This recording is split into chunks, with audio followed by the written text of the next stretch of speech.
आज मंदिरात यायला उशीर केलास? अगं घरी प्रचारासाठी आले होते ना, त्याच्यामुळे उशीर झाला. मतदान मागायला आले होते का घरी?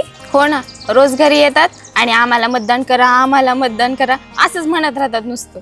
अगं जेव्हा जगावर कोरोना सारखं एवढं मोठं संकट आलं होतं ना, तेव्हा यांची गरज होती आपल्याला.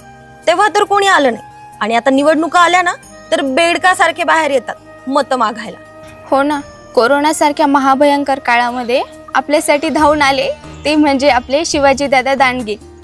त्यांनी जनतेसाठी किराणा वाटप केला. कोणाला वैद्यकीय अडचण आली असेल त्यांना मेडिकल पुरवले.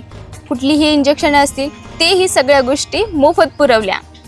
अगं एवढं सगळं करणारा देव माणूस समोर आहे, मग कशाला लोकांचा विचार करायचा? ग आपण ना नक्कीच शिवाजीदादा दांडगे यांना प्रचंड मतांनी विजयी करूया. दुसऱ्या लाटेतही त्यांनी आपल्याला जगण्यासाठी लागणाऱ्या सगळ्या गोष्टींची मदत केली.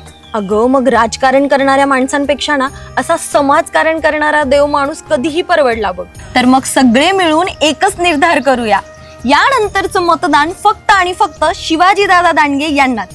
संकटात उभा राहतो आमच्यासाठी, प्रत्येक अडचणीत आमचा दादा. येत्या महापालिका निवडणुकीत भारतीय जनता पक्षाच्या कमळ या निशाणीसमोरील बटन दाबून प्रभाग क्रमांक 10 मधून शिवाजीदादा दांडगे व भाजपच्या सर्व उमेदवारांना प्रचंड बहुमताने विजयी करा, हे नम्र आवाहन.